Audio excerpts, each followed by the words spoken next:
all, thanks for coming.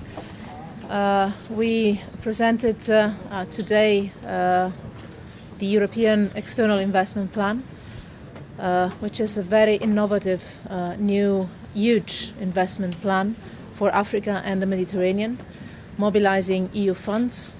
We plan to mobilize up to 44 billion euros to have investments in Africa and the Mediterranean. That makes $50 billion, which is the biggest investment plan ever proposed for Africa and the Mediterranean, something that only the European Union, with all its economic but also diplomatic power, can put in place.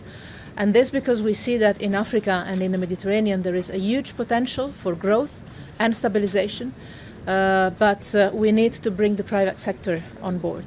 And we need the private sector the most exactly where it is more difficult for the private sector to go, which is the fragile states. And we want to accompany European but also African and Mediterranean businesses to invest in the places where it's maybe more risky to do so, but also more needed to fight poverty, eradicate poverty, and create opportunities, especially for the young people of the African continent and our Mediterranean Sea.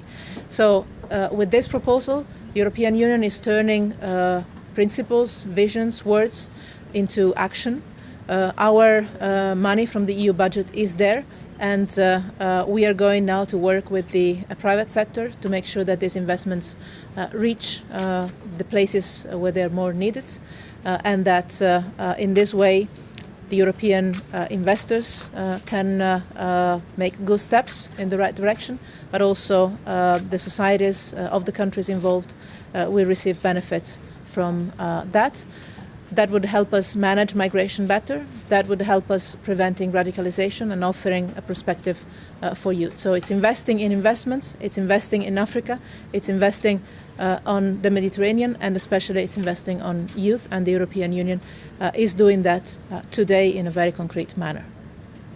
Ms. Mogherini, Gregory Scruggs with Cityscope. I spoke today with Patricio Fiorilli, Director of Platforma, the European voice of local and regional authorities for development. He told me, quote, "We are baffled by the fact that the plan does not explicitly consider local governments as beneficiaries of this technical assistance." He noted that was contrary to what the Paris Agreement and Habitat 3's New Urban Agenda have agreed upon at the international level as the importance of local governments in addressing global issues.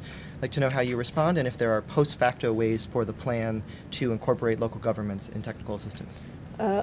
You rightly point out to the fact that the plan doesn't only accompany businesses in terms of facing the risks, the financial risks of expanding businesses in fragile countries, but also includes technical assistance, and let me add also some policy dialogues to help create the business environment in these fragile states that could then create a transformational change somehow in the countries themselves. For sure, we intend to work with local communities, local governments. For us in Europe, this is everyday practice. For me personally, it's a must, coming from also a country that knows very well how local government can run the countries in an effective way. It's the bridge between the local communities and the national or international organizations. So for sure, we will have ways of involving local government and as interlocutors and in the running of the plan, for sure. A question on Syria, if I may. There are reports coming out of Syria that the government has struck one of the two aid convoys heading to Aleppo. Are you aware of that, and what is your comment on the state of the ceasefire? Well, first of all, let me say that for the European Union, it is absolutely essential that the ceasefire that was agreed last week between the US and Russia holds. And we believe that it's now for the US and Russia that agreed on that cessation of hostilities to guarantee that it is holding. For us, you know well, the European Union is not a military actor on the ground. That was a deliberate choice, and one that we believe was and still is wise. But for us, what is important is that on the military side, the situation calms down, that the cessation of hostilities holds, so that we can together with the United Nations and the European Union, work on the delivery of the humanitarian aid. As you know, we have a humanitarian office in Damascus that is working on that, but we need the conditions on the ground to deliver the aid to the areas that are more in need. And most of all, that the European Union can work on the political transition. I met just yesterday the representatives of the Syrian opposition here in New York.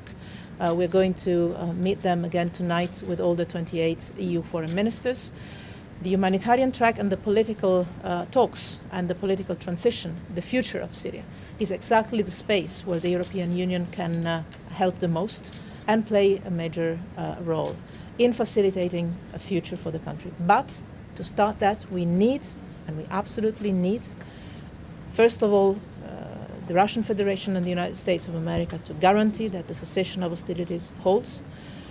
And then we will manage to do the humanitarian and the political work that is priority for us. But let me tell you, not only for us Europeans, first and foremost, it's a priority for the Syrian people. It's time that the Syrian people manage to decide of their own future, of their own country. We are ready to work on the reconstruction of the country, but we need the political transition to start. Ms. Mogherini, one question. Can you actually confirm that the aid convoy was hit?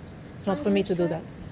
And do you have a broad assessment of the Russian-U.S. deal? I just commented on that. Are you concerned that the U.S. and Russia basically monopolized the peace process? Sorry, that's enough. Thanks.